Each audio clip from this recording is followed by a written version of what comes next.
Hello, guys. Welcome back to TFD with Cordy.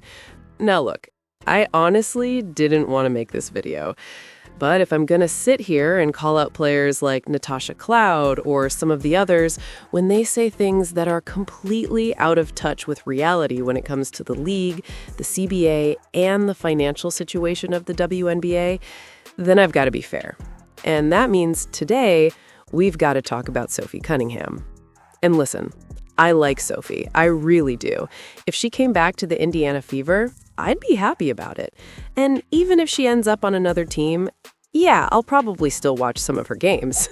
She's entertaining, she's competitive, and she clearly understands how to build a brand off the court.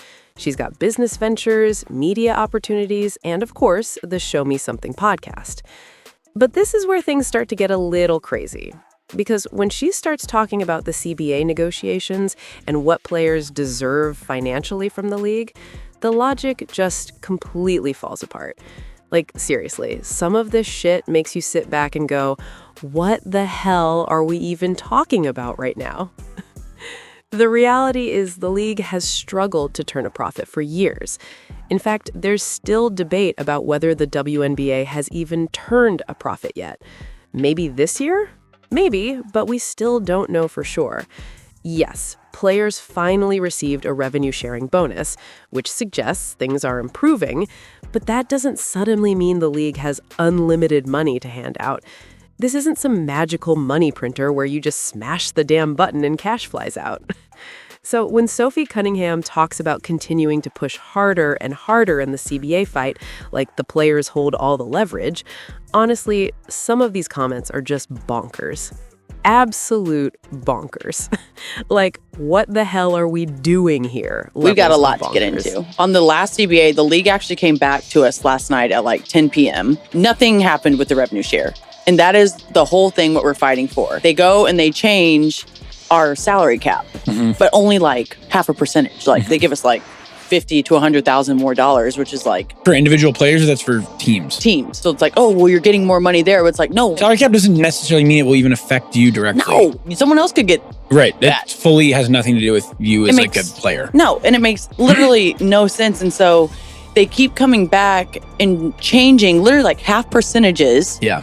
Of things we're not even asking. Do you think it's like a smokescreen to be like, hey, we're giving you this, meanwhile we're like not actually changing stuff that matters? Yeah, I think like they won't even talk about revenue share, but that is our whole fight is revenue share. If you're the league and I'm the player and you buy my jersey in the NBA, if you're paying $100, the league gets $50, I get $50. Okay. Right now in the W, it's like the league gets $97, $98 and I get $2. So when I bought your fucking jersey that all went to Kathy? Oh, Venmo. And that's what I'm saying. They want 10 plus more games outside of playoffs and like, then you got to pour into your product even more. But I'm telling you, they are trying to throw money at anything and everything and change half percentages, saying they moved and saying that they're listening to us. Yet our biggest thing that they haven't even touched on is revenue share whatsoever. And it's like revenue share is like the main thing that we need you to touch on and you're not doing it. Okay, but here's the thing. You would think Sophie Cunningham would be smart enough to understand why the league isn't touching this issue right now. There's a very simple reason. Financially, it just doesn't make sense. Like, seriously, the numbers are the damn numbers. The WNBA has never tried to trick these players into thinking a massive revenue-sharing deal was right around the corner. They've actually been pretty clear about that. In fact, before the NBA season even started, Adam Silver was asked about this during a Today Show interview, and he shut it down immediately. He basically said, whoa, I wouldn't call it revenue sharing, and made it clear that people were getting ahead of themselves. Like, calm the hell down. Stop acting like the money printer is about to explode. So, the signals from the league have been there the entire damn time. And look, if players truly believe they deserve a bigger revenue share, that conversation might make sense later. Come back to the table in 3 years when the league has had enough time to prove it can consistently turn a profit. But right now, that certainty simply isn't there. That's just basic damn business reality. So after that video, I saw a lot of reactions from you guys. And look, you all know this already. I've been a big Sophie Cunningham fan for a long time. That's why this whole situation is honestly pretty shocking to me. I never expected her to be one of the players sounding this disconnected from the actual value and financial reality of the league. Like, damn, what the hell happened here? What surprised me even more is how she's staying completely in lockstep with some of these other players who are pushing the same narrative. If you had asked me a few months ago, I would have bet money that Sophie would be one of the voices of common damn sense in this conversation. Clearly, I was wrong. And that's just the reality. Sometimes people you expect to be rational start saying some wild shit, and you're just sitting there like, are we serious right now? I've been reading a lot of comments from you guys, too. One person, CDS Sports Chicks Dig Scars, said it best. Even Sophie Cunningham has lost her mind. And honestly, that comment had me laughing because, damn, that's exactly what it feels like right now. And then they pointed something out that's worth thinking about.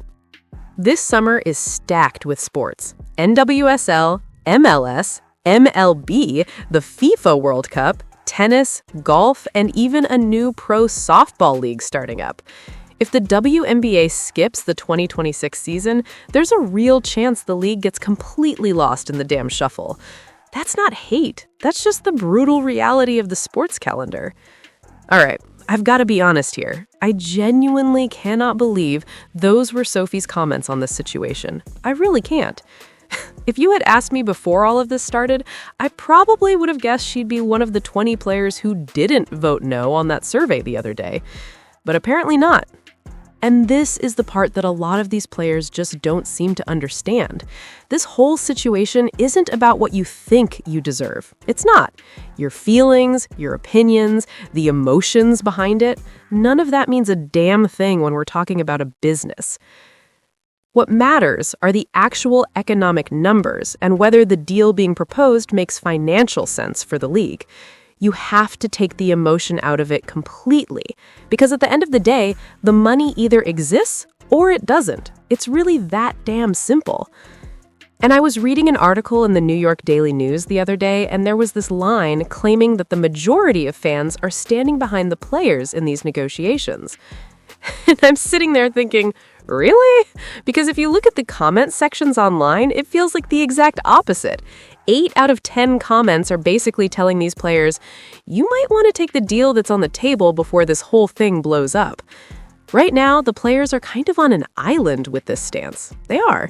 And continually turning down deals doesn't suddenly make them look brave, stunning, or courageous. At some point, people start asking whether the strategy actually makes any damn sense.